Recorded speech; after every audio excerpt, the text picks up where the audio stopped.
listen up. All you ever ask for is an opportunity. You got it today. Where else would you rather be than right here, right now? The Rockpile Report with Buffalo Bills season ticket holder Drew Geary. Be aggressive. You have literally nothing to lose. You're a borderline football team. If I don't keep laughing about this stuff, my teeth are going to turn around and devour my brain. The Bills make me wanna.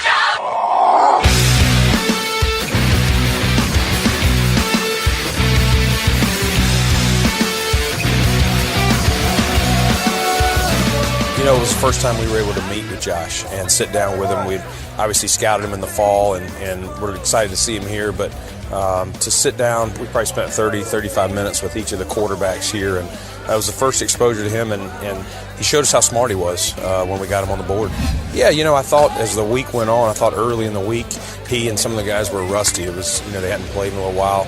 And as the week went on, and even in the game, you know, I know he threw those 2 touchdown passes in the second half that everybody, you know, was questioning, knew he could throw it hard, but he threw some touch on the ball, and it was nice to see that he had added that to his game. Welcome, everybody, to another edition of the Rockpile Report podcast. I am your host, Bills season ticket holder Drew Geary.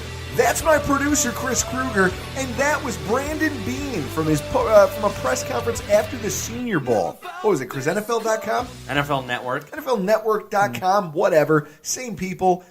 Folks, the Patriots are Super Bowl champions again. Forget it, I quit. I can't do this anymore, man.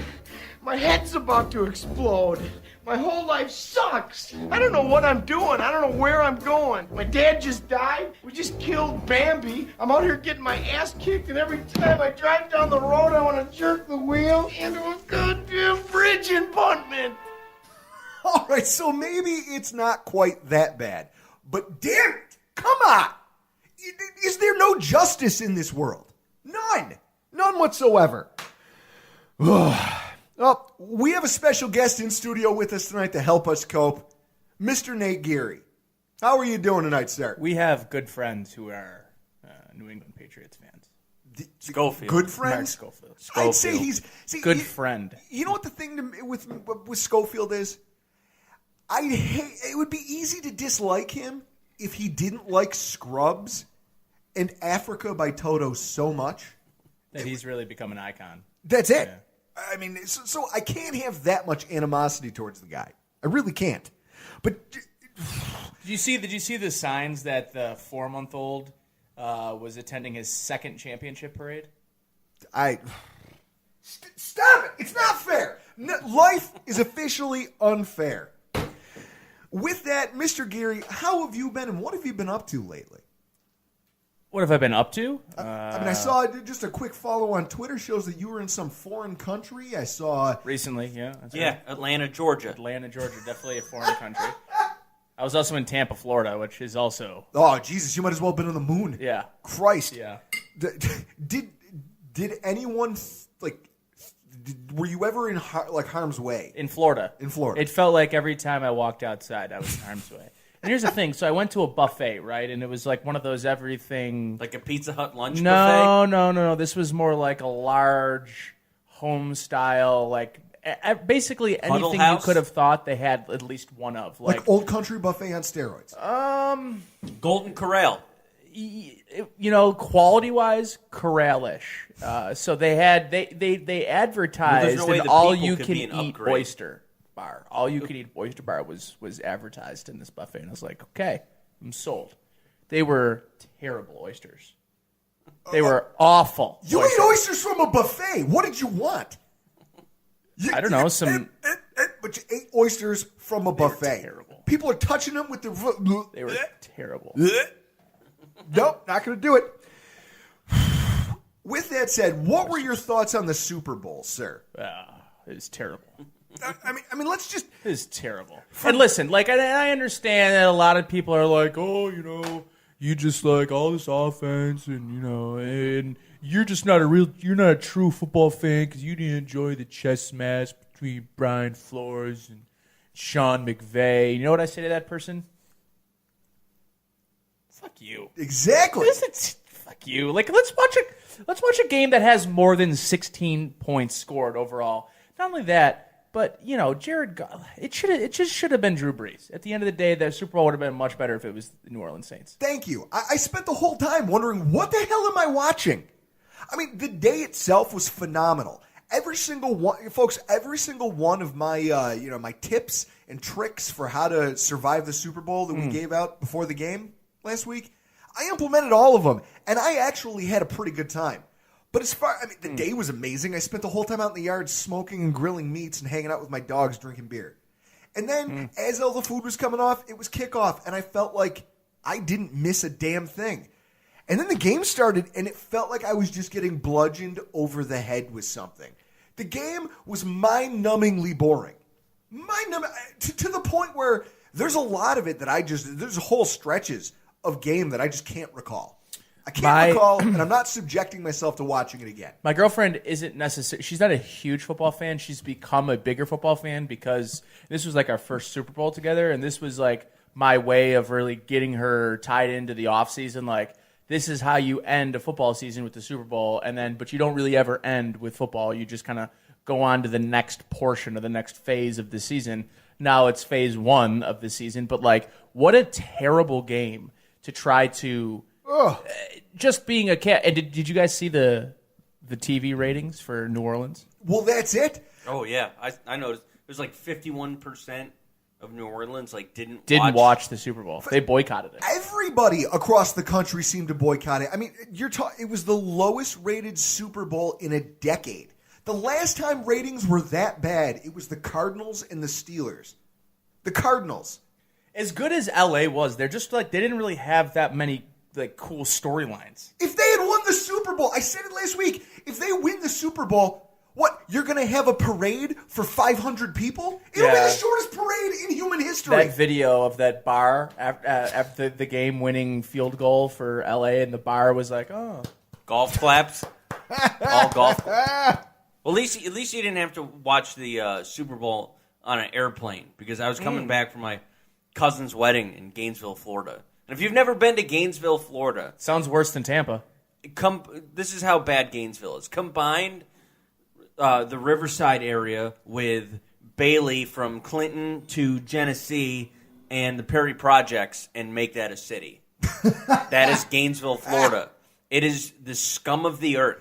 Wow! Now, since I've been to strong words, that's a bold take. Spending the weekend in Gainesville, Florida, I now understand why Tom Petty looked the way he did. Tom Petty was from Gainesville? Yes. So was Tim Tebow. Well, he wasn't from Gainesville, but he was in Gainesville long enough to be.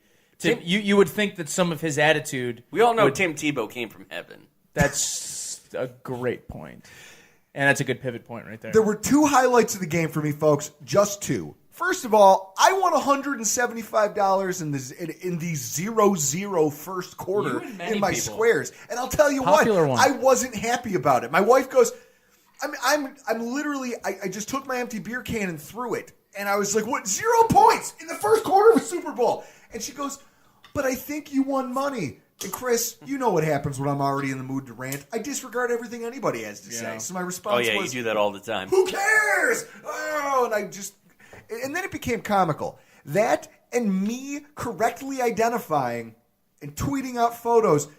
They did a screen after Goff got sacked on that long sack where he seemed to he didn't recognize the 0 blitz because they broke the huddle too late. That was one of the things that blew that game for me. McVay tried to get into a chess match with Bill Belichick. You will never win. Don't play his game. Are you crazy? Yeah, you're going to outsmart that guy?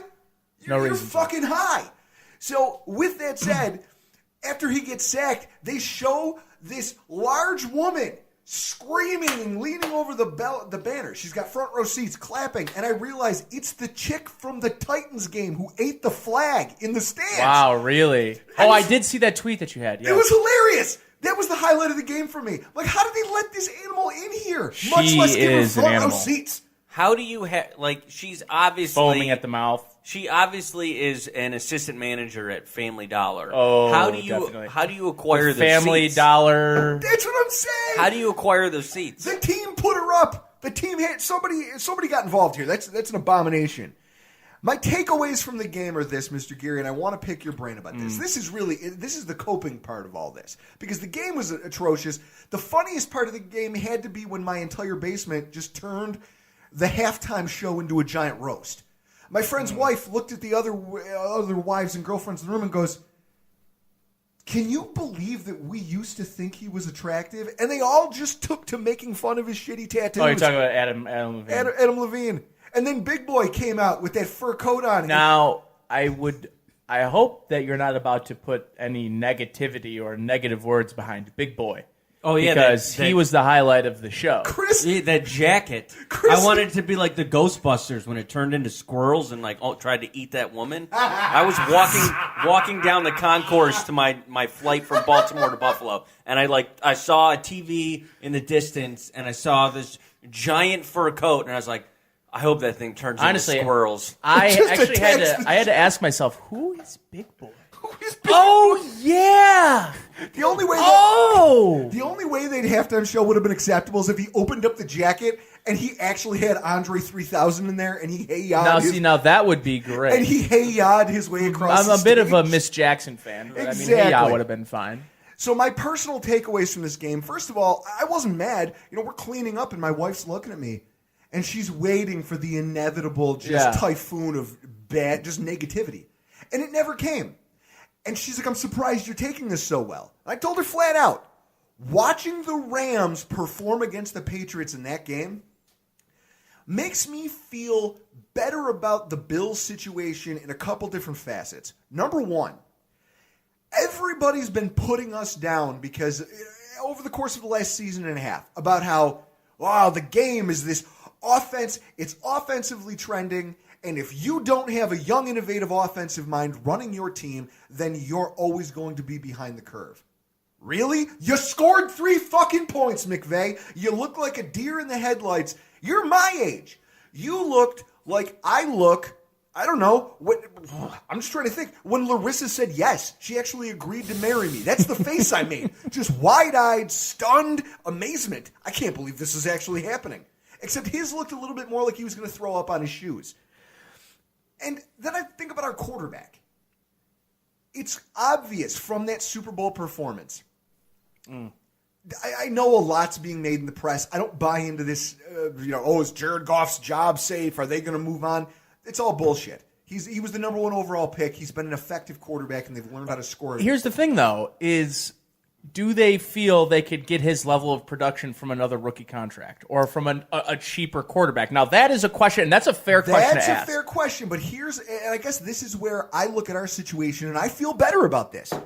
I say to myself, this is clearly a team that for the majority of this season has had training wheels on Jared Goff. You have a head coach who's making his line adjustments for him, a glorified offensive coordinator with a higher vantage point sitting in a box, communicating with him, essentially telling him, okay, here's the coverage you have. This time they're running a cover 3. You have to make sure you hold that one corner with your eyes, and then given their coverage, this guy will break open. Here's the play design.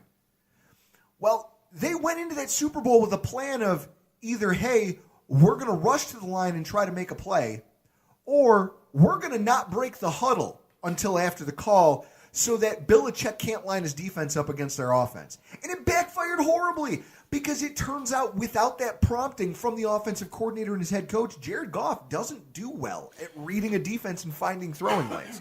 Yeah, no, I think the thing he struggled with the most was identifying pre-snap where the pressure was coming, because the pressure was inevitably coming almost every play because it worked so well early on in that game. What I guess discouraged me and probably discouraged a lot of Rams fans was Goff's inability to not only diagnose it, but to step into it and make throws that and you looked at that game, they ran a lot of man, they ran a lot of cover 0, and they just man blitzed the hell out of them all game.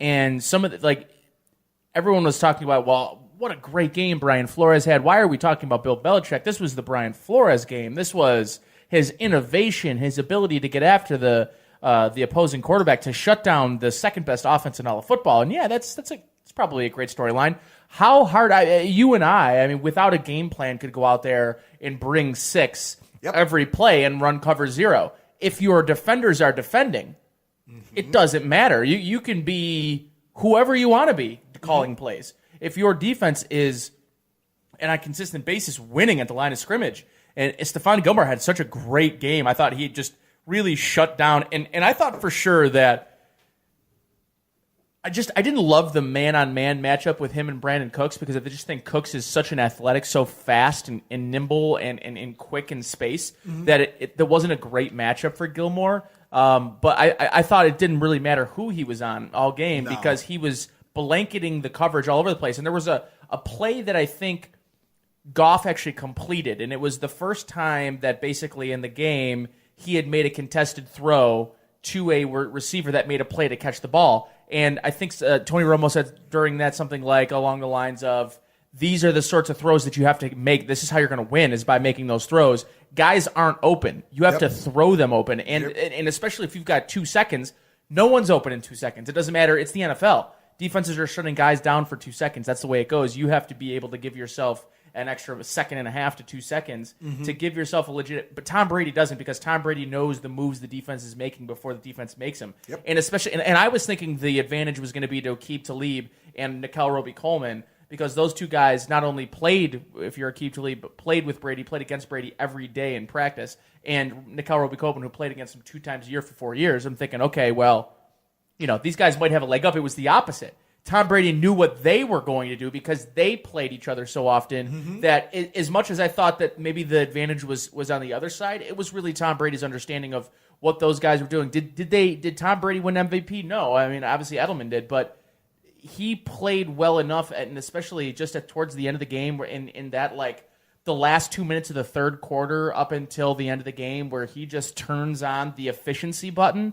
And it just doesn't matter what you do against Tom Brady. If your offense isn't playing pace for pace with him, that defense is good enough to keep Brady in a situation where they don't have to be overly aggressive. Well, look at the Buffalo Bills. They wanted to be a running team. And and the thing that I love about the Patriots, about Bill Belichick, and about McDaniels, right? And because I think McDaniels has a place in this, is understanding that each game, and at some points, games within games, at the half, sometimes at the quarter, that they can be one team one quarter and can be a completely different team, both offensive, defensively, and special teams. They could go from, hey, we want to be an aggressive special teams unit who might fake, who might do this, to a super conservative. We have one of the best punters in football. We've got one of the best kickers in football. And they're just every position, they have either sneaky, underrated players that Flowers just had a great game. Hightower, who doesn't get mentioned through all 17 weeks of a regular season, all of a sudden comes in and he just becomes one of the best unstoppable pass rushers in the league. Now, for my part, I watch that and I say to myself, I saw shades of everything the Bills have seen throughout the last 2 years playing the Patriots. I saw shades of it across the game. The sweeps to Cordero Patterson that they used to victimize Lorenzo Alexander when they were there. Yeah. Because they needed him. But they've got such a deep bag of tricks they can dig into, you're never going to make their offense one-dimensional, and that makes them hard for any NFL defense to I stop. know that you look back historically and you see you start to look at the Bill Belichick coaching tree, right? Like how most guys haven't been successful. Matt Patricia is looking like another one of the non-successful head coaching candidates that ultimately came from the Bill Belichick coaching tree. We'll see with Brian Flores. They bring over the Patriots' assistant offensive coordinator to be their offensive coordinator in Miami. I sort of sneaky love that hire by Miami from the Bills standpoint. Obviously, I love the Gase hire. I fucking love the Gase hire. Like, that's incredible, right? Crazy eyes. Like, it's incredible that Gase was hired within the division again. But I guess for me, I start to look at the situation between the Bills and the Patriots and the division and the Patriots, right? Like everybody talks about, well, would any other team have the same dominance the Patriots have if they played in the AFC East? I say no, first and foremost. They have made the AFC East look even probably worse than they probably in reality are in any other division. But what I'll say is, I think this year the Patriots they're vulnerable to having some of their good young players poached from them, and that typically isn't the case going into an offseason. Is that they usually the players they lose, they want to lose. Guys like Trent Brown, who have, and I got in an argument with somebody online, is like, well, he had one good season. Yeah, and it's not a coincidence his best season was with the Patriots, and then he was basically an undrafted player who bounced around a little bit. He's 6'8", 300-something odd pounds, a great athlete, and is their starting left tackle. They've got a great offensive line with Trent Brown, and they've got a first-round pick they're ready to basically put in the lineup when he's healthy next year. Trent Brown's a good candidate to yank. He's 24 years old. Yes. Trey Flowers, 24 years old on the other side of the ball, that has really separated himself from early in the year to now as being one of their best young defensive players. There's a really good chance that in the trenches, in which they really do believe and they build their team around the trenches. That Well, you have to. And if you're a smart football team, that's what you do. If I'm the Bills, I'm going after one or both of those players, and I'm trying to take them, not only because I think that they could really be an asset for the Bills and for your team, but knowing that you are doing damage to the New England Patriots. I just every time the Bills or any other in-division opponent has gone after Patriots players, it's been after the Patriots were done and done with them. You know what I mean? This is an opportunity to sort of hit them where it hurts this year, and I hope either that I would like it for to be the Bills. I just don't know. And what Brandon Beane said in the letter to season ticket holders, I thought was interesting because he sort of set up, at least in my opinion, the idea. He instilled the idea of failure before it even really got kicked off, right? Like calculated, using verbiage that almost is like, listen, if we don't get it, we don't get it kind of thing. And I think we've all had the skepticism of, is this team really going to be able to go out and command top quality free agents without having to grossly overpay them? Probably. And they're going to have to do that. I just hope that it's to a point like Star Lotulelei. I'm not a big Star fan. They overpaid him.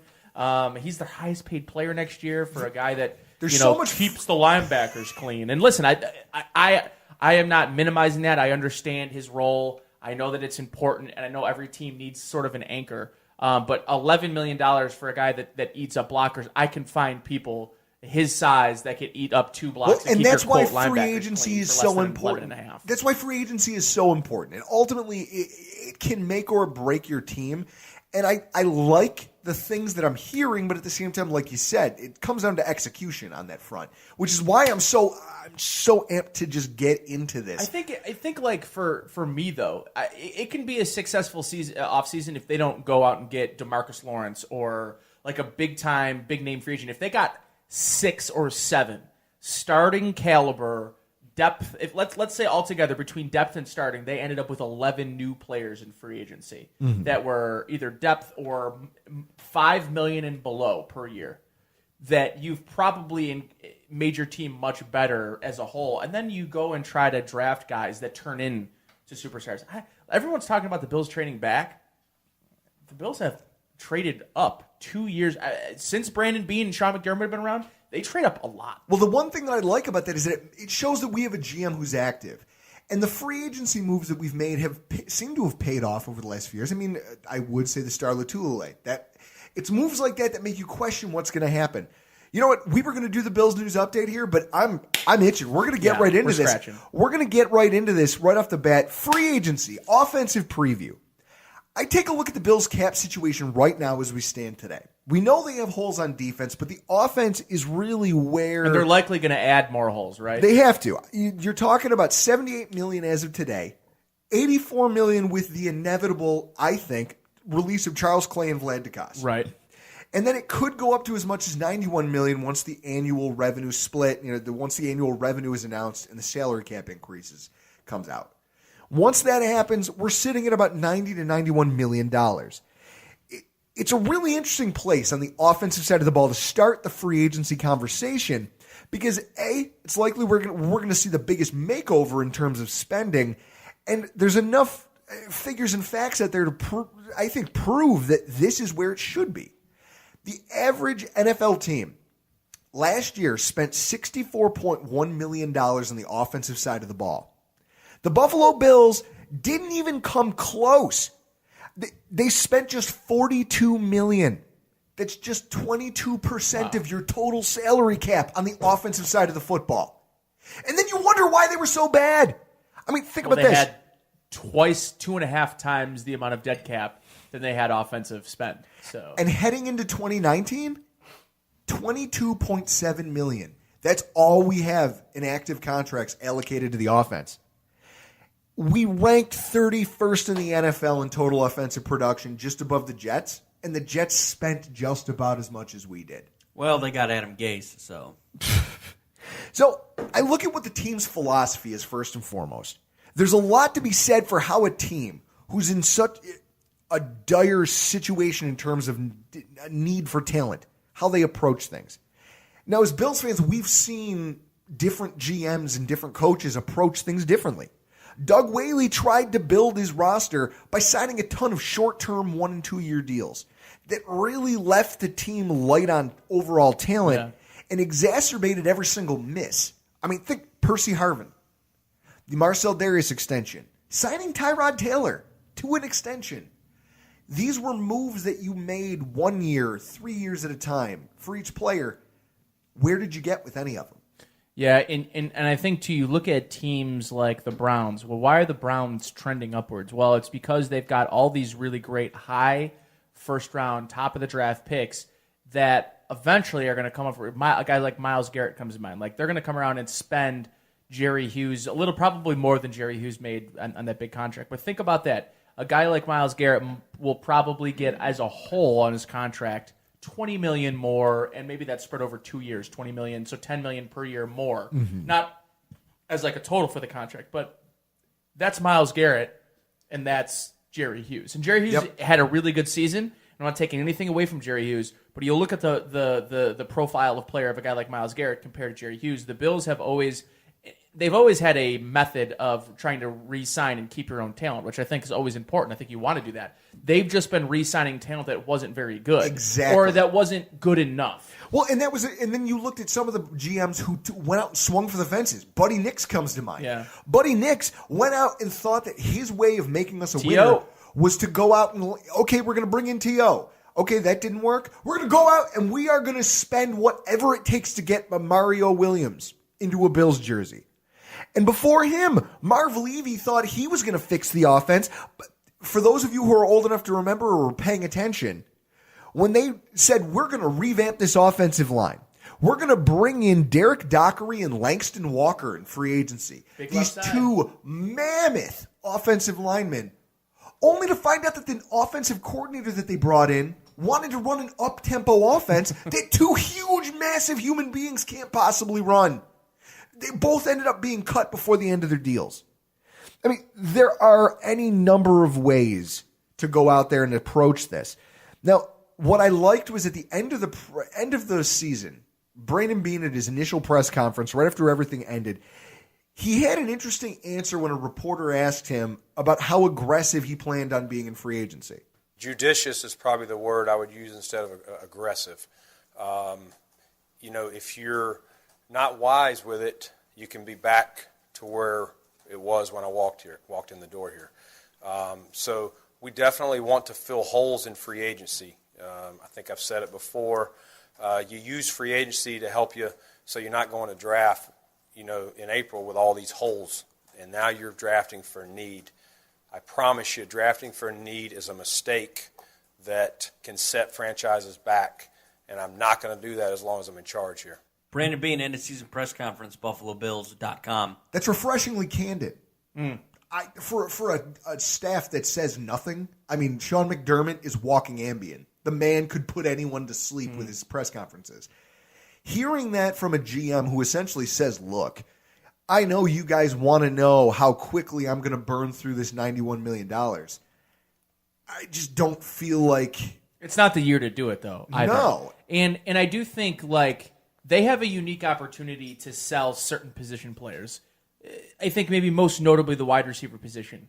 And a guy like Terrell Williams that's still young, 26 years old, has had success, has played with a veteran quarterback, understands having new offensive coordinators and new systems kind of being put on you like that with the transition from McCoy over to Anthony Lynn and everything that kind of happened in between that. But I guess for me, what I look at is for this offseason to be really successful, I think what he says rings true, is that it's finding the grout pieces. It's finding the things to build in between your building blocks. I think you get your building blocks through the draft, and you get the pieces that hold those building blocks in place to prop them up to be successful those are the guys you get in free agency. I think the smart teams do that in free agency. The smart teams don't go out in free agency and hope that they're going to go land a guy that's a game breaker. Because here's the thing. You're always going to overpay for that guy, and you're never going to get the full value of production that they gave you or they gave their prior team for the first 5 years of the rookie contract. It's just not going to happen. But I think you look at a player like Terrell Williams, who is probably going to get overpaid this free agent cycle because I think he's one of the better young receivers available. However, what he's mostly going to hear from teams like, I think you look at a team like Indianapolis has a ton of money to spend and say, hey, you can come in here, be the number 2 receiver next to T.Y. Hilton, probably the 3rd target behind Ebron and T.Y. Hilton. Okay, that's not a bad situation. Okay, New York comes calling. We've got 100 and something in cap space. Terrell, yeah, we're looking for another weapon in our offense, but you're going to be behind Quincy Enunwa and Robbie Anderson. And we've also really liked Chris Menden, our tight end that we have. And also we might get Lev Bell. So you might be the 4th horse making a good amount of money. Mm-hmm. That probably – so those 2 situations are 2 teams that have more cap space than the Bills. The only 2 teams that have more cap space than the Bills. And then you get to the Bills, and the Bills say, well, we're not going to give you $11 million a year, but we're going to give you $9 million a year and an opportunity to fight to be our wide receiver 1 and be the guy here. When maybe the Bills don't draft a receiver, and I think a lot of people are thinking they're going to draft one high, and maybe DK Metcalf is that guy. Maybe they can figure out a way. But I am not a real big believer in drafting wide receivers that high unless they are Calvin Johnson. They just can't be missed. I up top. That's what I'm talking about. Drafting wide receivers, there is a learning curve to that position. There's a big time learning curve. And unless Demaryius Thomas was not an effective wide receiver until his 3rd season. Demaryius Thomas is an interesting case because he came from a system that he wasn't very utilized in a triple option system in college. Same with Calvin Johnson, though. You just mentioned Calvin. He came from Georgia Tech. He came from the same system that produced Demaryius Thomas. And I guess for me, I look at the wide receiver position. Unless you have traits that can bridge a gap. Yep. I look at guys like Juju Smith-Schuster had traits that could bridge the learning curve in the NFL. Yep. He had mental traits. And maybe those are becoming more important. Cooper Kupp, guys like that have been these 4-year success stories that just didn't happen overnight. Those are the guys that can come in and are a little bit more ready to play right away than the league. A guy like DK Metcalf is super intriguing to me because he had the neck injury. He was in an offense that didn't know how to utilize him or the 5 other potential first-round picks they had in that offense. Not only that, but I think you look at a guy with his skill set. He's the clear-cut number 1 wide receiver in this draft. Well, do you take a guy that doesn't have the – because they took the guy that had the production in Zay Jones. He's the guy – he's one of the most prolific wide receivers in all of college football history. And he hasn't necessarily come to fruition. And we're going into year 3 – hoping Zay Jones becomes the receiver that we drafted, right? So that took 3 years. Well, 2 full seasons going into year 3 before that happened. And maybe Robert Foster is expedited this process. And Brad Kelly of the Draft Network, I had him on my show on Saturday talking about Robert Foster. Robert Foster was one of the top high school athletes coming into Alabama. Yep. 2 shoulder surgeries ended 2 seasons for Robert Foster. Hey, you're talking to a guy who watches Alabama. So guys like that, those are the types of guys like Joe Shane, guys that are the meat and potatoes of your scouting staff. Those are the guys that they go and get paid good money to go find. And it's not the DK Metcalfs. It's the Robert Fosters. And that's why I love this free agent process because it's setting you up for the draft. Just to what Bean just said, you set yourself up for successful drafts by identifying the pieces in free agency that will keep you from having to reach for anything.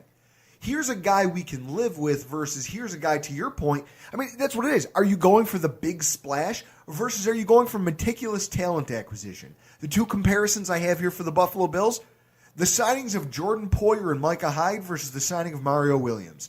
One of them was I'm going to change the face of this franchise by dropping $100 million. The other was, hey, I see 2 guys who are maybe a little undervalued on their current team, haven't gotten an opportunity to start consistently, haven't seen a lot of time. I think based on our scouting reports, they can be useful and they're being undervalued. So I'm going to go get those guys and give them the opportunity that they've earned. And the coaching, because McDermott knows the D-backs. But it turns out that it worked. Whereas Mario Williams eventually quit, flamed out of the NFL, and no one's heard of him since. that one set our franchise back, whereas this one seems to be still, they're grossly underpaid for being what I think is the best tandem of safeties in the AFC. So with that said, there are different ways to approach this, and it just depends on what it is you view as success. Now, I think fans need to temper their expectations. I see more Hyde and Poyer type signings this year than I do the Mario Williams signing. That's fine, though. I mean, think about how important Hyde and Poyer are to this defense. And that's why, like, for me, going out and getting a veteran cornerback to be your CB2 this year so that you can slot Oh, you back mean like Levi Vontae Wallace. Davis. I hear he's not... Well, right. signed He's by- not doing anything right now. Fuck that guy. But I look at it from this point of view, right? Like, I really like what you have in your 3 out of 4 positions at defensive back. Levi Wallace, I think, is a very nice, bright future. Another Alabama guy that whatever happened, it just didn't work out for him, and then he ends up tearing his Achilles tendon before the draft during his pro day, and crazy stuff happens with him, and he becomes available. And the Bills, in the second half of the season, he was one of their best players defensively, at least by the numbers, and especially at the quarterback position. So maybe you have 2 really good young guys, but why not go get a guy that has 1 or 2 years left to give to maybe slot him as your cornerback 4? But right? see, now so essentially what you're saying about Levi Wallace rings true for a guy like Robert Foster. Here's the same guy who fits the exact same profile. And when you're looking at our offense... I'm cautiously optimistic that Robert Foster is the answer for your second wide receiver position. Well, so really? I'm cautiously optimistic about Just that. sworn you said otherwise at some point last season. Did I? We're gonna go- think Oh, so. I was not Here a comes- Robert Foster fan. Here comes at the beginning Chris of the year. CNN with the Of course fact he is. checker. Here he comes. Thanks, Don Lemon. Okay, Here thanks, he man. comes with his stupid mohawk. No, fact he's checking. right, though. Listen, like, after training camp, I went to multiple training camp practices. Every time I walked away from practice, I left less and less impressed by Robert Foster. Then the preseason came, and then I was like, there is no way this guy makes the team. No shot. I put him as, like, the second or third from the bottom of the roster for him to make the team. They saw the potential. They kept him for the potential, and they kept him over guys. Why do I always Brandon Riley, but not Brandon Riley. Who was the other one that we cut for the second year in a row? After last year, he got hurt in preseason. He was going to make the team. Rod Streeter. Rod Streeter. I had to talk to myself to get that to come out. But Rod Streeter, another guy, right? Like, so there were guys that were lovable, guys that you could have brought in because of their work ethic and because you thought maybe they could help us, right? The Bills needed veteran presence at the wide receiver position with really nobody at the top of the lineup, and we don't know what we're going to do. Well, the last time we tried to do that, the guy quit on us before the season even started. That's right. So that's right. I don't know. It's interesting because with Robert Foster, I was very down on him from the beginning, and then when he got cut, I was like, okay, that's about right. I kind of figured this was coming eventually. He got an opportunity. It didn't work. Then he came back, and he was a different player. Yep. It clicked for him. And you know what? I think you look at the league and you look at players that come from big programs, sometimes it really it takes longer than others. Sometimes it takes the wide 5 receiver years. position is Sometimes crazy. it takes 5 years, but not even for wide receivers, just players in general, because you go from always sort of being given things. And then you get to the NFL and you realize it doesn't matter if you're Joey Bosa or if you're somebody else that all and there were question marks about Joey Bosa after he came out. Like, guys that come from backgrounds of not necessarily, I don't want to make it seem like I'm saying guys don't work to be where they are, because they do. But I guess for me, it's those guys that never really had to be pushed or told, hey, there's somebody behind you, or there's someone who's making less money, or something along those lines. Like, you realize quickly in the NFL it's a business. Some guys, it takes longer than others. Josh Gordon, by the way, we should have a 5-minute Josh Gordon conversation before the show's over, because I have hot takes about it, but go ahead. Okay. So, but that underscores some of these guys who it takes a while to click for. Just because a team drafted a guy and he didn't flourish there doesn't mean he can't go somewhere else and succeed, which is why free agency is so interesting. So when I look at the Bills roster today, breaking down the offense, position by position, just what do I see? The running back position. For 2019, we have a cap allocation of $13.2 million. Do you know how fucking crazy that is? I mean, for lack of offensive spending that we did in 2018, the Bills were number 1 in the NFL with running back money at 11.4, and they've actually jumped it up since then. The league average at the running back position is $4.9 million. We are the biggest outliers that exist in this category. And that money is allocated to a running back who's over 30 years old. I don't know that that's wise roster construction. The league trend has been that young running backs with upside in the draft. You look at these combinations that exist. Kamara got drafted when the Saints already had Mark Ingram. Delvin Cook got drafted when Adrian Peterson was technically still kind of in the picture. Teams are getting younger at this position rather than paying veteran talent because that seems to be the trend. And yet here we are just laughing in the face of that for some reason. And in 2019, we're already the second highest team in the NFL in running back spending next to Jacksonville. I mean, that sticks in my craw. Then you get the tight end position. 2019 cap allocation, just $570,000.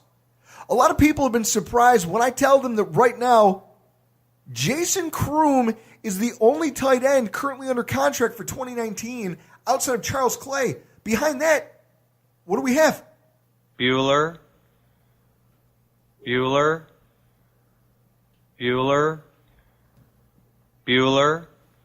I mean, I get it. Tight end it's a position that, well, you don't need to have. You don't have to have the deepest position in the draft. You don't have to have a Gronkowski. No. You don't have to have, Jesus Christ, why can't I think of his name from the Chiefs? Travis Kelce. You don't have to have a Kelsey. You don't have to have that dynamic all-around offensive threat to have a functional offense. But you do have to have a tight end who can run block. Who's readily available to play 14 games a year? I mean, we'll take 14 games a year from our tight end. Right now, Jason Kroom, not a terrible player, but at the same time, he's a converted wide receiver. He's a good option to be your tight end 2 or 3. Yes. He can't run block consistently still. He sure as hell can't play on the line next to a tackle. So no, I agree with that. This is a position that they are going to have no choice but to address, but you don't have to break the bank. Somewhere along the line. I don't think they should take one in free agency. Neither do I. I think you could get 2 starters. Most teams agree with you because the league spending, the average in league spending, was just $5.6 million last year. The Bills had double that and got less production than anyone. And it's such a good point, too, because you look around the league, there are a couple of offenses that build their offense around the tight end position. The Tennessee Titans wanted to, and they put all of their money into the Delaney Walker train. And then you knew he was going to get old. And then he got hurt week 1, and that offense had no direction after that. And yet their offensive coordinator ended up getting a head coaching position. But that's neither here nor there. Hashtag Matt LaFleur.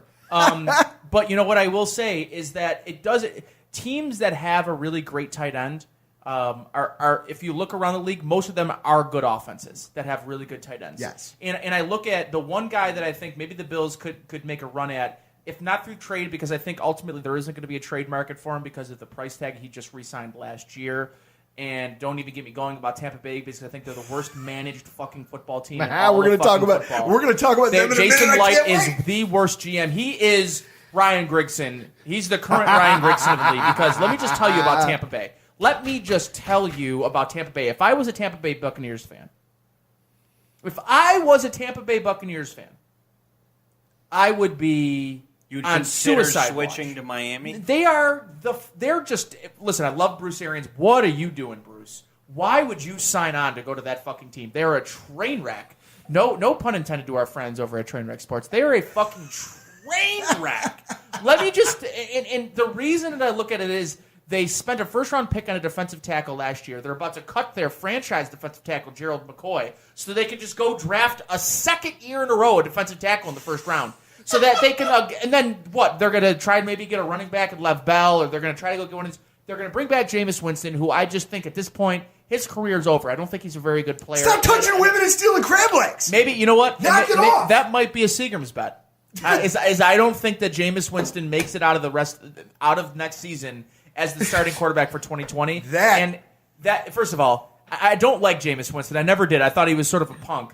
I don't think he's very good at football on top of being worth the mess that he is. I thought he was good right up until I watched him get Rochambeau'd by Oregon in the play-in game for the national title. He didn't look special. And then when they took him, they took him number 1 overall, and in my head, his mechanics are fugly. And fugly is fucking ugly, just so you know. I look at a guy like Josh Allen, who everyone hated his mechanics and said, oh, this guy just plays cowboy football. He's an athlete, not a quarterback. Yeah, but you know what? At least when he's in the pocket and he throws the football, he looks like a quarterback. Thank you. He's trying to shot put a football. He learned. Steps into the pocket, He too. learned.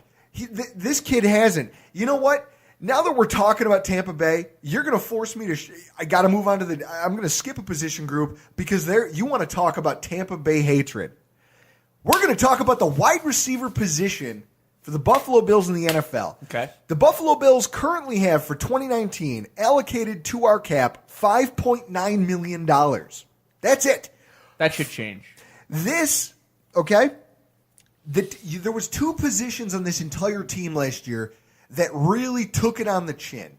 We had $50 million in dead money, and the team needed a place to kind of cheap out. Wide receiver was absolutely one of them. Okay? Now, outside of that wannabe tight end, Kelvin Benjamin, the team had no significant financial investments at the position. When you consider how long it takes NFL wide receivers to acclimate to the pro game, what did we have? We had a rookie in Isaiah McKenzie, or what was he, a second-year player? Yep. We had an undrafted free agent rookie in Robert Foster. We had a second-year player in Zay Jones, and we had this bum sucking up $8 million. Yeah. That's what we had. We had Andre Holmes, who I genuinely forgot for a huge chunk of the season was even on the team. I can absolutely see this being something that the team addresses. Now, here's what I'll say. You can't put the cart before the horse. And this is where fans are probably going to yell at me. But I don't give a fuck because I don't have to listen to you. This is my show. You're probably going to yell at your radios and say, Drew, you're high. Drew, you've had too many moose heads. Well, unless you're Isaiah Those are fair assessments. Unless you're Isaiah McKenzie. He drives the cart. Here's the thing. Only 4 of the top 10 wide receiver spending teams made the playoffs. Indy, Chicago, the Chargers, and the Seahawks. You know what those 4 teams have in common?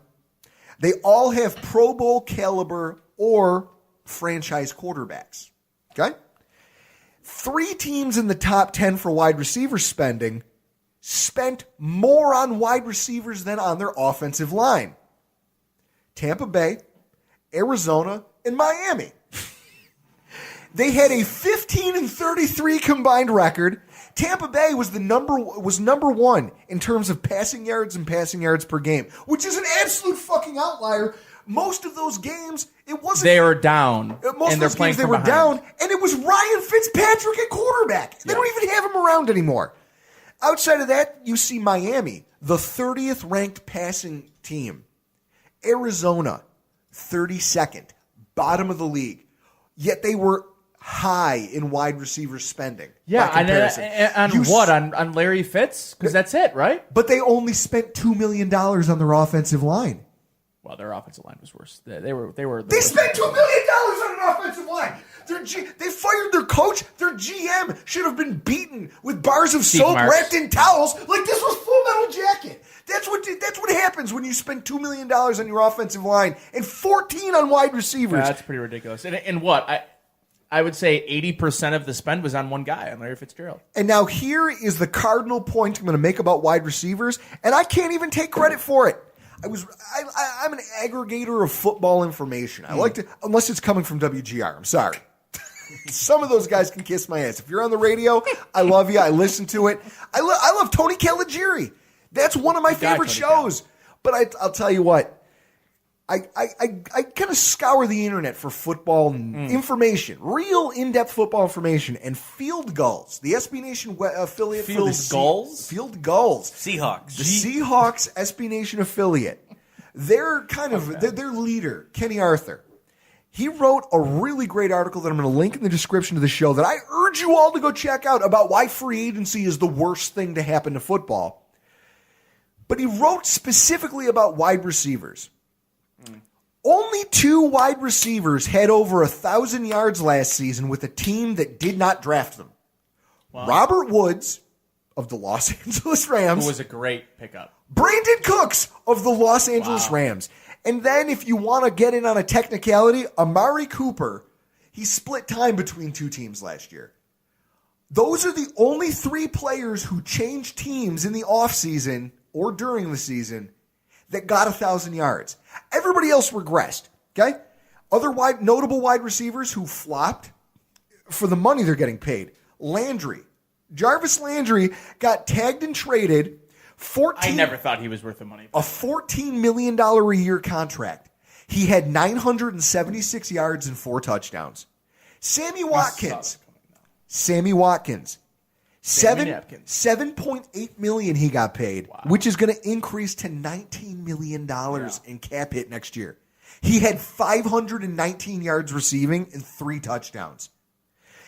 Allen Robinson, 11.8 million, 754 yards, 4 touchdowns.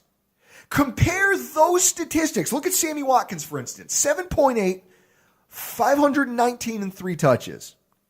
Robert Foster had 541 yards and 3 touchdowns and made less than $700,000.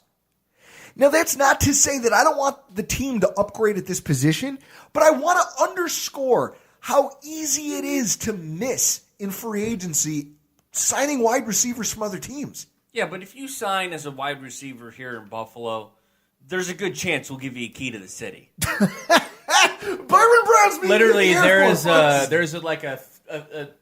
1 in 2 chance because they don't really sign wide receivers in free agency. I know. Tyrell Williams, John Brown, we'll give you a key to the city. You know, that's an interesting, that you bring up John Brown or Tyrell. Like, those are the two guys that I think a lot of people are familiar with, that I think a lot of people would be comfortable going after.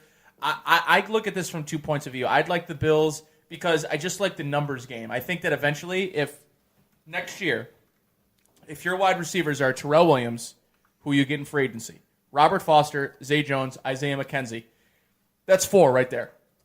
You add in a draft pick, a personal opinion, personal preference, Deebo Samuel, a Riley Ridley, a Kelvin Harmon.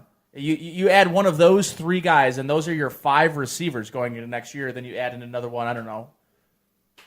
I don't care who you add in as a 6th receiver because he's your 6th receiver. Who fucking cares? But what I'll say is if you're going in there, that's very young. It's a good outlook. It's not ideal, though. Like, you don't have an A.J. Green. You don't have a Julio Jones. But look at the teams that have A.J. Green and Julio Jones. I mean, they one of them went to the Super Bowl once. The other team hasn't won a playoff game. So I guess it's a you and I are going to have a balance. You and I are going to have a fight. It's coming, but I got to delay it for 2 seconds because we have one more position to talk about, and that's the offensive line. Okay, the offensive line. Mitchell Morse. Now we're going to have 2 fights. I can't wait. This is incredible for me. Right there, not interested. Not interested. Why? Just wait, because I'm about to explain it. Offensive line outlook for the Buffalo Bills heading into the 2019 season and into free agency. For 2019, we have a cap allocation right now of just $6.4 million. Now, I banged this drum all year last year. The Bills spent $12 million on their entire offensive line last season. That's absurd when Taylor Lewan is making $16 a year by himself. Yeah. It's an abomination, but again, the Bills, with $50 million in dead money, said, okay, wide receivers, offensive line, you guys are going to be the whipping boys this season. We are going to take you to the woodshed, and hopefully next year we replace all of you so none of you, we're just going to wash this all away. We're going to wash a lot of what's here away and just come in with something new. But Jesus, it's one that's of particular interest of fans because we saw look at our rushing attack. Fell apart. Something that was supposed to carry a rookie quarterback, but you couldn't. Now it was something that ineffective. So when you look into it, I get why fans are like, let's go throw money at the first guy's name I can think of. The problem is, as Bills fans, we have found out over the years, offensive linemen are not all created equal. There are a lot, and you, especially with your draft background and your analysis background, you can understand this. Not every offensive lineman out there can switch schemes seamlessly. I agree with that. There's zone blocking, there's gap blocking, there's man blocking. And if some of you, depending on the scheme, will excel in one versus the other. And if an offense signs a guy just because of his previous success in a different system, he may very well not fit what you're trying to do. So you can very quickly set yourself back as a franchise by throwing a ton of money at the wrong style of player. Hopefully your team's smart enough to avoid it, and we have to hope ours is. In 2018, the bottom 5 in offensive line spending: Arizona, Jacksonville, Buffalo, Denver, and the Giants. They had all playoff teams. They had a 22-55 combined record. Only Denver finished higher than 27th in total yards, offensive yards per game. They were 25th? No, they actually found their way to 19th because they had Philip Lindsay, and they played the Raiders and Chiefs. Oh, right. Those teams feature running backs: Pro Bowl Philip Lindsay, Saquon Barkley, David Johnson, LaShawn McCoy, and Leonard Fournette are on each one of those teams. And yet those teams were in the basement in terms of offensive production. They also had stud wide receivers: OBJ, Larry Fitzgerald, at least, well, nobody's calling Kelvin Benjamin a stud. But Demaryius Thomas was on Denver for almost a third of a season, we'll call it. So with that said, the evidence, everything I'm seeing at my disposal just tells me, or at least points to the fact that unless you have an elite quarterback, not investing in your offensive line is going to mute the contributions of every one of your skill players. It's going to take away from what your quarterback is capable of producing, what you're running, the load your running backs are able to carry for your offense. It kills everything you're trying to do. It's like, hey, I'm going to run a race, and then I shoot you in the foot and take off running. It's not like rocket surgery. Even I know you build from the inside out. Do you even know what you just said? Yeah. I don't think you do. It's called Rickyism. It is definitely a Rickyism. It's all water under the fridge, okay? Yes. Learn to watch Trailer Park It's all Boys. water under the fridge. You build from the inside out. Nobody wants to eat 7 cans of ravioli, okay? But we do. Why don't you like Mitchell Morse? We're going to get to that in a second. Okay. Here's just the underlying point I'm trying to make about offensive line. On average, higher percentage of every team in the NFL spends a higher percentage of their cap on the offensive line than any other offensive position, which is the way it should be because that's how you function. Look at the Cowboys. Can you point to one star receiver before they got Amari Cooper? They also weren't very good before they didn't have But you can point to Ezekiel Elliott and say, okay, he's had a couple good seasons. You can point to, hey, they still find a way to stay in games. They've made the playoffs. Here's what I'm saying is when you spend at the offensive line, you're giving everybody else a shot. You're giving them at least a chance to function. That's not guaranteeing production. But you're at least giving them a better chance than you would be sandbagging. Like, think about how bad I feel for Rosen knowing that they literally paid $2 million for their whole line. Just a whole bunch of undrafted free agents and scrap heap guys on veteran minimum contracts. And then they asked a rookie quarterback to go stand behind that and wondered why they won 3 games. And then they fired their coach. If I'm the coach and they told me they were firing me because I won 3 games with a $2 million offensive line, I would fight my way out of the building. and I would steal something. I would take something with me. We know you would steal something. It would be an abomination. You'd steal the secretary's virginity. We know, okay? There would be something. Something terrible would happen if you tried to have that conversation with me because that's how important the offensive line is. And it's proven. It's proven through the spending and through the standings and the statistics. And it makes me want to vomit thinking how little we paid attention to it. Don't vomit.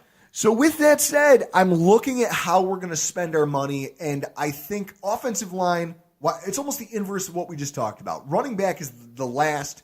Offensive line and wide receiver have to be towards the top of the list. Everybody at this point has a short list of names they already know that they can throw out. And Nate, you haven't been shy this entire podcast. You brought up a couple guys that I am already not interested in. Move this man! Taking center stage is center Mitch Morse. Your boy, Nate. Your boy. Why don't you explain to me why you want him? He's 27. Okay. He's a big boy. 6'5", Okay. 3 and some change. Okay. Mostly, though, I look at the age at 27, and you look at the free agents at the offensive line position, all the good ones are 30-plus. When you can find a one that is under 30 years old, that's one you definitely look at. Now, I think you'll look at the injuries as a negative for Mitchell Morse. A number of injuries, his availability has not been there. But this year, in front of Patrick Mahomes, was a big reason why I think he had his success. And I think he was a big reason why that offensive line was a non-story all year. And if you're an offensive line, I think what you want to avoid at all costs is being talked about. Because you're either too good, or you're overrated, or you're being talked about too much, or you're being talked about because you're shit and you're terrible.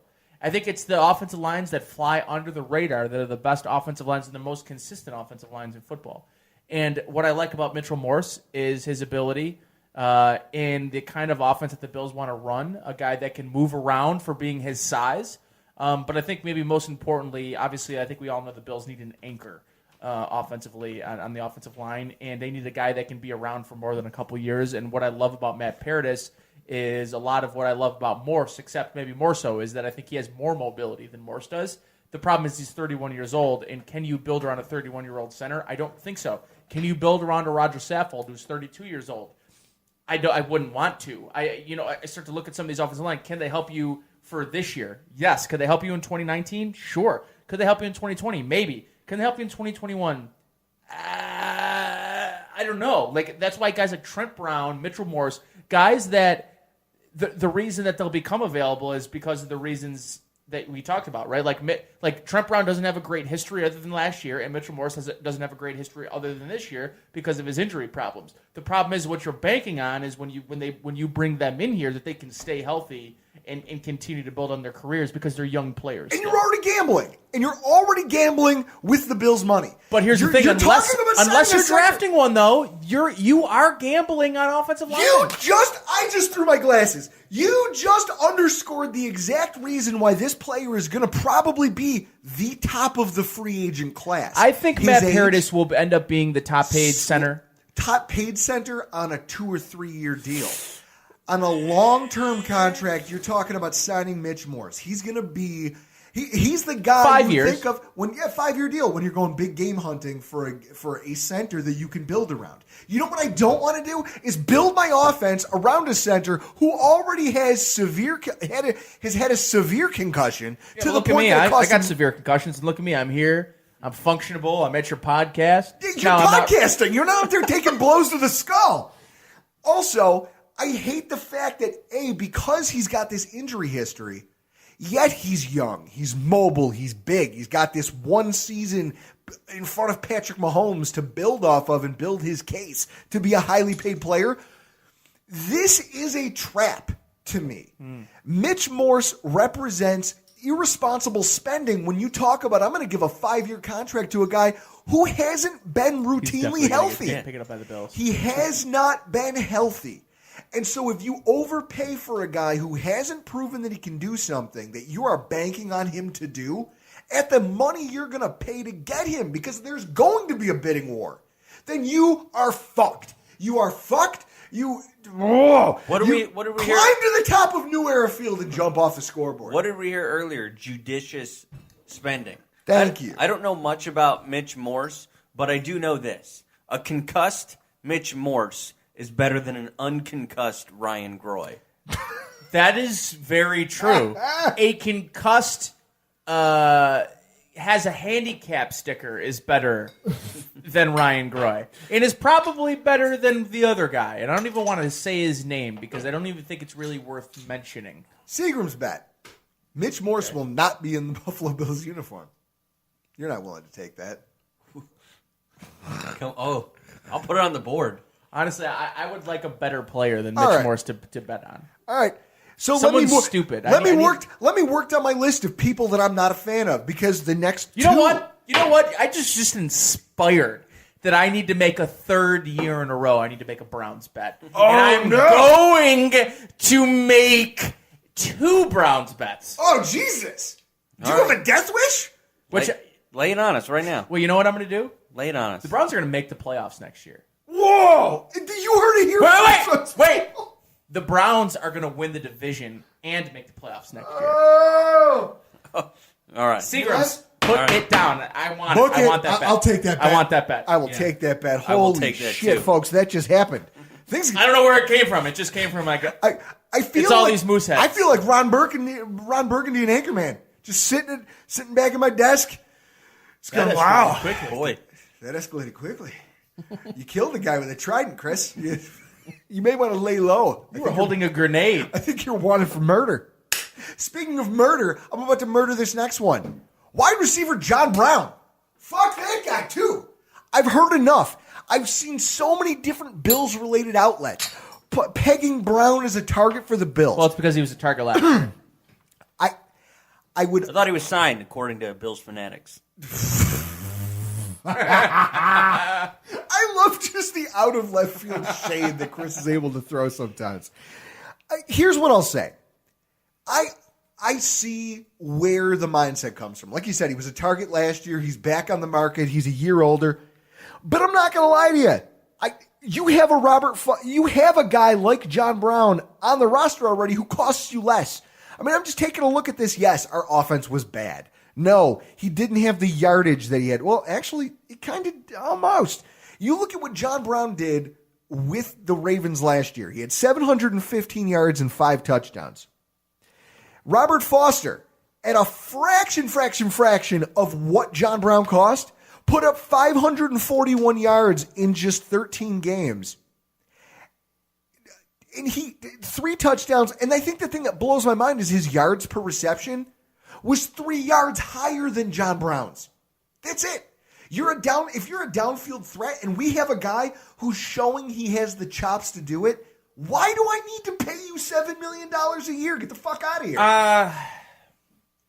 I think John Brown's numbers got hurt really bad by Lamar Jackson. By having a quarterback who has a 70% completion percentage to tight ends and then doesn't do much else. Less than 20 to his wide receivers. Doesn't do much else. You think that hurt his numbers? Doesn't do much else.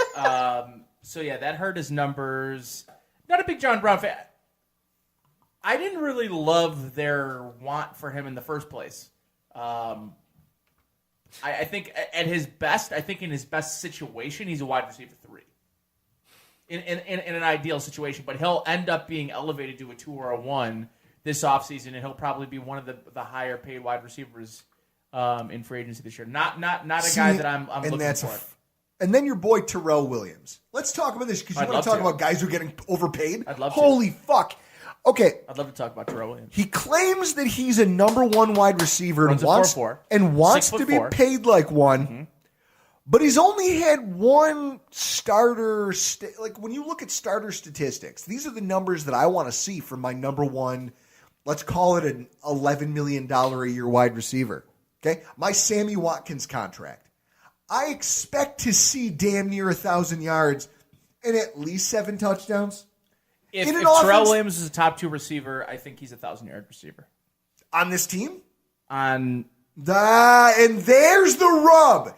On this football team. But who's a 1,000-yard receiver on the 2019 Bills? Probably no one. Is Antonio Brown a 1,000-yard receiver? I don't think so. Which is why spending that money. This is when we talk about judicious spending. You want to talk about they spent $5 million last year. If they spent $15 million on the wide receiver position, now what would that rank them? Here's what I'll say. What would that rank them? What would $15 million for the wide receiver position rank them in the league? 21st? No, they would probably be somewhere in the, I'd say... High teens? Low teens. Fine. Low teens. And would they be any better off at $15 million with Terrell Williams? I don't know, but here's what I do know. Chris, I've made some pretty solid player comparisons when it comes to identifying people and comparing them to old Bills that nobody liked. I don't know about that. I called Duron Lee, Keith Ellison 2.0, and so far that's coming true. Yeah, that's the only one that sticks in my mind. Okay, well it's more prominent when you say, I hate that the Bills drafted this player, Matt Milano, Trey White, Josh Allen. Seems like a lot of them have been coming back to haunt. Yes. Go figure. As soon as I started hating the drafts, that's when they started getting good. But you're better. So fuck me, right? You're better with free agency, like Zach Brown. Yes, I called Zach Brown. I said he would be a good fit, and then I felt as the season wore on, I knew he overplayed his contract and we couldn't keep him. Terrell Williams, if I have a comp for this guy, just based on everything you just said, big guy, runs fast, down the field, he seems like he's everything you want, which is exactly why he is Peerless Price 2.0. Second time around or first time around? First time hitting free agency. Someone out there 2 to 3 years from now is going to have buyer's remorse because they went out and spent $11 to $12 million on Terrell Williams. Somebody out there in the NFL is going to do it. And maybe he does, like Peerless Price, go crawling back to the Chargers for one last hurrah with an actual Pro Bowl caliber quarterback. But ultimately, at the end of the day, I don't want the team that has that buyer's remorse to be the Buffalo Bills. I don't. The guy had one solid season. Everything else he's done has been mediocre. There's nothing to... Yes, you're a big physical guy. Well, guess what? There's a million athletes trying to make the NFL. Jason Kroom is a giant physical guy who runs fast down the field. Does that make him a number one wide receiver? It doesn't even make him a number one tight end. It's, to me, when I look at free agency and I see the things that people come up with, I understand why. This one chaps my ass because you're asking for disaster if you pay this guy $12 million. Because what has he done? But you wouldn't be paying him because of what he did. It's what he could do. Which is where you fall on your face more often than not. But that's more so what you're paying guys in free agency for. It's because of what they've done. It's because of what they could do. And I just got done reiterating why so many teams this season didn't get a return on investment for what they paid for in the offseason. And if you go to that article over at Field Goals, you'll see there's a laundry list of them. It's about 40 players long of wide receivers who switch teams, and their investment, the team's investment, just did not bear fruit. I do not want to be on the hook for an albatross of a contract for another, maybe not a Kelvin Benjamin, because his problem was just effort. I don't want a high motor guy who just can't contribute on the level that he's being paid. I don't want that. I'd rather, I hate to say this, I would rather keep looking for $5 to $6 million a year guys and hoping they pan out than doing the same thing at double the problem salary. is the $5-6 million guys, they're not, traditionally the $5-6 million guys is Terrell Williams, is the guy that hasn't done it yet, but you're paying for what you think they could be. See, I thought you were going to comp him to an undead James Hardy. Undead James Hardy. Wow! Jesus! I love it. It's the hair. It's the hair. I missed the boat on that. By the way, I didn't see Peerless Price coming. And so, Nate, I've obviously got some axes to grind. Is there anybody out there that you see is overrated? If you want to call them most likely to get overpaid and bone somebody, who do you think they're going to be? Any candidates that come to mind? Le'Veon Bell. Thank you. Somebody said it. Because he's going to get paid a lot of money, and he's a running back. See, now, if I say something like that, I just sound like an asshole who's bitter that we're not going to get him. I'd like to say that. I like him as a player, but you look at what the Steelers were able to do without him. I don't like to use that as an example as why I don't think he's worth it. Because I just think that offense is unique. I think that what they have at the other positions is unique, and I think anyone could thrive in that offense. It doesn't mean that anyone could thrive in any offense. And I think it's important to have context to that. That's a very unique offense because they're getting a ton of 5-man boxes. Yes. And not a lot of teams just have tons of 5-man boxes and a lot of running backs in the NFL. A lot of running backs in the AAF could be in the NFL if they were running against 5-man boxes regularly. Yeah. But they don't. So I also think that his patient style of running also works when there's 5- and 6-man boxes, not when there's 7- and 8-man boxes. No. So, and that's why I think LaShawn McCoy was. When you watch what he was able to do over the last 2 or 3 seasons, it's special because he was seeing more loaded fronts than anyone else in football, and yet he was still finding ways to be productive. So when you watch a guy who runs the way Le'Veon Bell does, where he kind of, like to your point, it almost looks like he's not running, and then he finds that second gear and finds a crease. But you have to be a little more urgent. There's got to be more urgency to it when you're running. Like you look at Derrick Henry. The way Derrick Henry runs, you get that ball and He runs mean, though. And you hit. You hit the line of scrimmage as if you don't think you're going to make it. And if you do make it, then fuck whoever's on the other side because they're going to get it. Without that, I don't know where he goes, but somebody's going to have to pay him what? What's his contract going to be on an average? He's talking about wanting Todd Gurley money. Is he worth Todd Gurley money? I don't think so. The only way you could pay him that is if he's going to a team that's got like a quarterback on a rookie deal. That's fair. Or Indianapolis. Yeah. Or Indy, maybe. Yeah. Indy makes the most sense because they can overpay, and the value for them isn't nearly the value.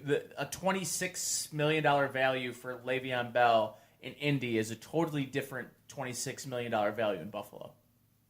Exactly. Totally different. Yeah, that's fair. Because that offense is that player away. The Bills are not a Le'Veon Bell away from being a Super Bowl contender. No. So, outside of the guys that you like that I just slandered, I'm changing gears here a little bit. Who are some of the names that you like outside of the Terrell Williams? TJ Yeldon. Up top, roll tide. Woo! Wish I had a Dixie horn right now. TJ Yeldon and the potential name of Cameron Brate without the cap number that I wouldn't trade for Cameron Brate, but if he got cut and he became available, I would be open to Cameron Brate. Now, what is it that you like about TJ Yeldon? What I like about TJ Yeldon is his ability in the pass game. Yes. And a guy that can be a good number 2 running back that doesn't necessarily give you the opposite skill set of LaShawn McCoy, but I think is right in between a Chris Ivory and a LaShawn McCoy. I just look at the fact that when he's a north-south runner. Yeah, and when you look at when you look at what the Bills have, I mean, like I said, we are spending more money than anybody else in football right now at the running back position next season, outside of Jacksonville. We're number 2 in the NFL already. They've said time and time again that they think LaShawn McCoy is a part of this offense long term. Okay, great, wonderful.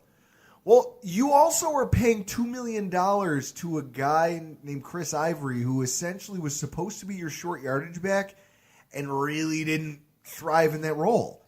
I mean, what he thrived in is in the pass game, to be quite honest. But so if you could find a guy who was more dynamic than him to replace him with on this roster, I would also venture that if that's a place you're looking to go, draft Darrell Henderson, please. Another name that sticks out to me in free agency, Latavius Murray. Nah.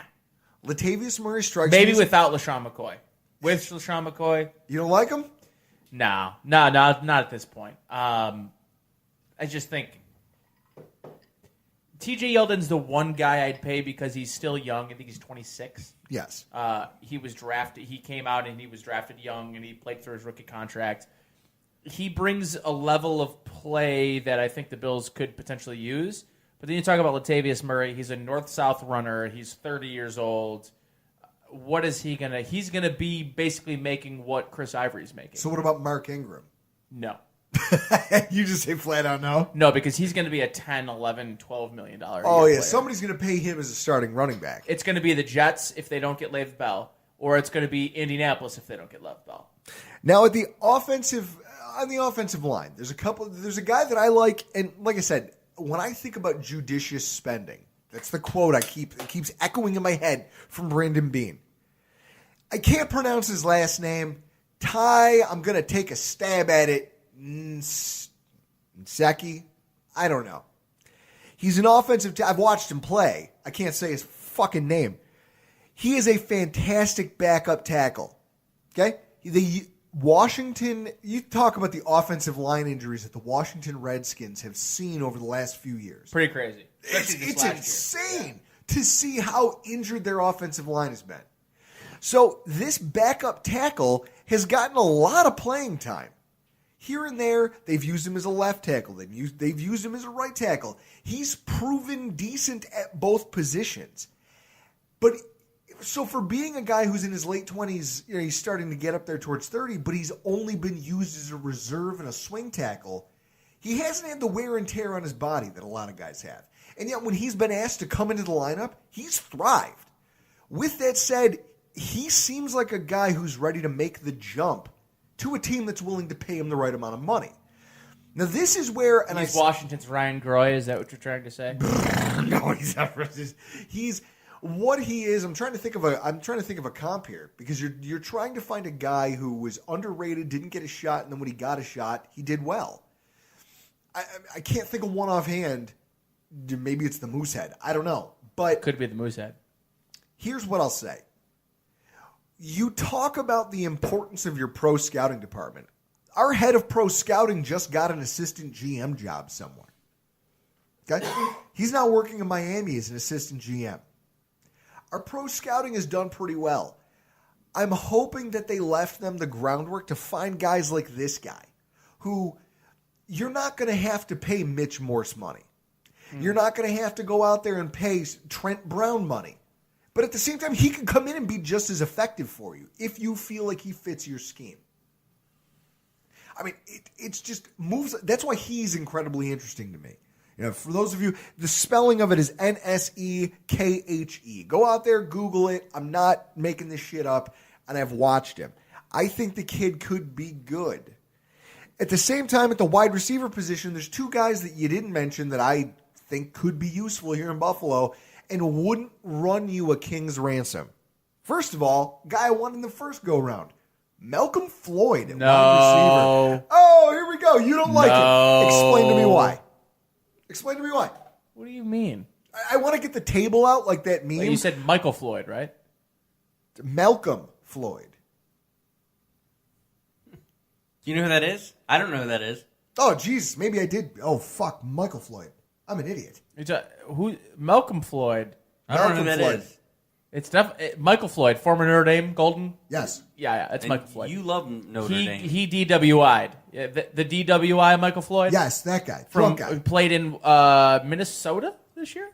How about this? What if instead of giving him... Holy shit, I wrote Michael and said Malcolm 3 different times. Okay, well, how about this? Okay, what if we don't give him a key to the city, we just give him a key to venue?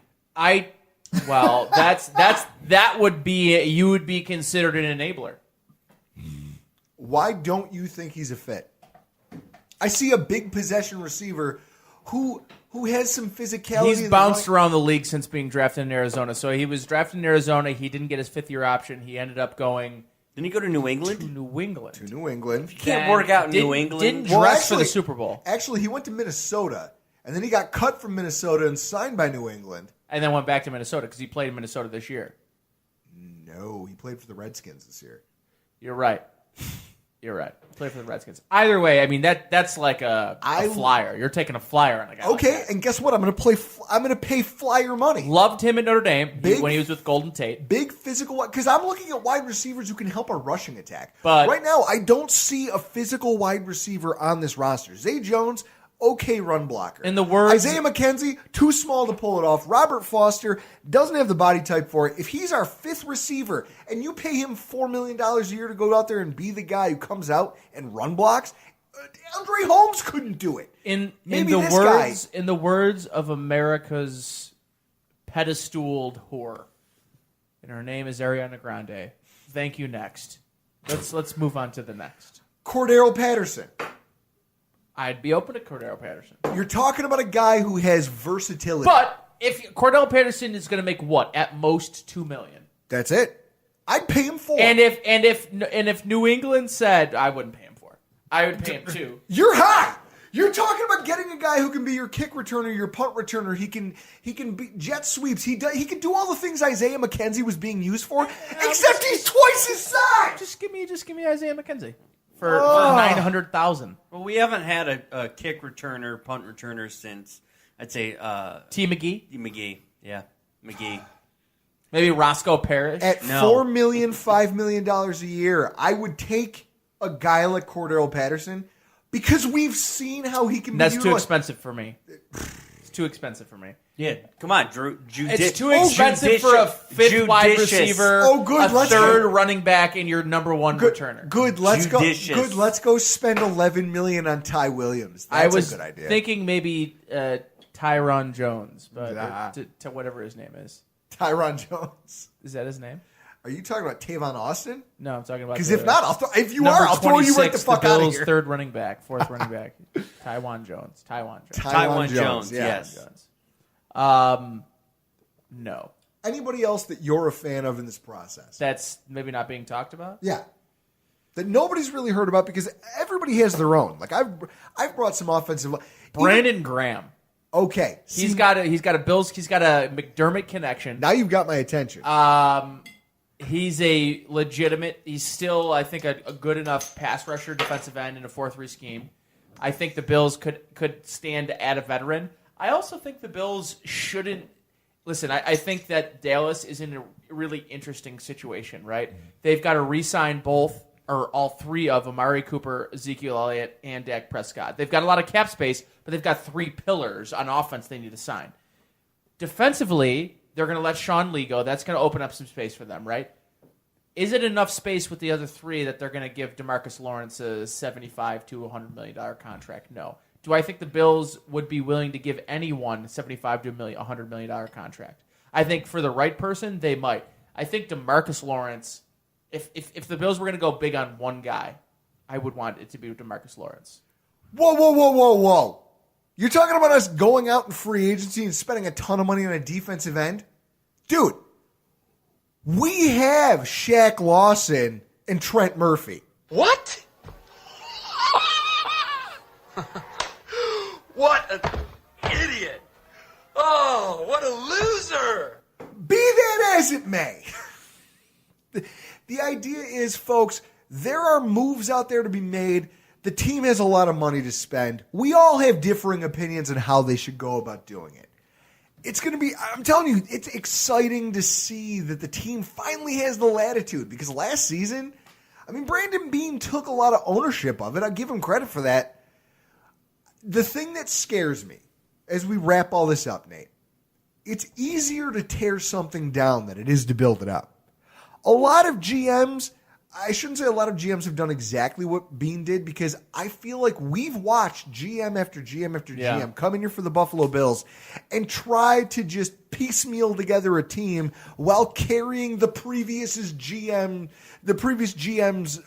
dead weight. Their trunk full of just atrocities, some dead prostos in there. Like it was just sounds like a Trump campaign. They just kept dealing with all this shit.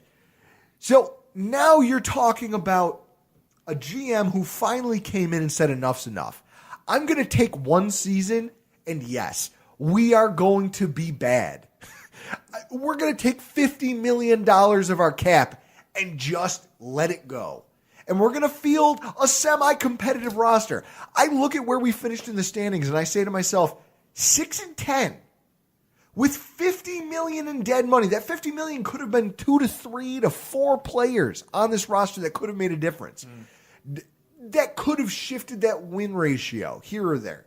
Yes, there was a lot of blowouts. There were also some games that were right there. Right there. We could have gone one way or the other. So with that, I look at this and I feel confident heading into this because I've got a GM who's saying flat out, I'm not going to overspend and put this team in a bad situation. He's saying all the right things about what he wants to do, setting himself up for the draft. Knowing what just an atrocity the talent level of our offense is compared to the rest of the NFL. Are you working up to another Seagram's bet right now? I'm working up to it. Okay. That sounds like you are. Nate, I think the number is 25, by the way. But go ahead. Keep talking. The number's 25. I think the number is 25. What is 25? I think our bet is the Bills finish 25th or better. And I'm going to take 25th or better on offense. What are you going to take? I still feel like because they're going to spend money, folks. Yes. This team still has a way to go to gel. And like you said, Nate. Chris, what do you think? Do you think he's going to take the under on the 25th? In the draft. That's where this free agent period is where we find the grout that holds together our cornerstones. It doesn't matter who we're talking about. We know the reason they'll either be 25th or better or 25th or worse. We know what the reason will be. It'll be because of the quarterback position. And draft picks are what's going to make this team, and those draft picks need time to acclimate. The team will finish worse than 25. I'm taking I'll the under. take 25th or better. There it is. 25th or better. So if they're 25 or 24, That's my third Seagram's bet, because not only did Cleveland have to win the division, they've got to also make the playoffs. But if they win the division, they're obviously going to make the playoffs. So maybe that's like a 2-pronged one bet. Yeah, it is. If they make the playoffs, you still have to drink one. If they don't win the division, I agree. Yeah, but I'm totally. I don't know if you saw on the Seagram's bet board out there. I've already said that we're in the playoffs. The Bills. The Bills are going to make the playoffs. Bills are 2019 playoffers? Yes. Or playoff-ees? Yeah, we're getting in the playoffs. Okay. All I can say is this. I will see you both in hell. You are going to see us either way. So. Both in Bahama Mama flavored hell. Folks, thank you so much for showing up tonight. We very much appreciate it. Nate, tell all the people when they can hear you on the radio and where they can find you on social media. Nowadays, I split every other Saturday with my esteemed colleague, Sal Capaccio, who, by the way, I just awarded the nicest Bills Beat Reporter award to last week. I got best hair on Twitter amongst podcasters. I voted. It was worse hair. Worse hair. I saw it. Best hair amongst people we've never seen before. Chris. Yes. I should be on a billboard in Buffalo. Anyways, so Sal and I, we split Sports Talk Saturdays during non-Bill season.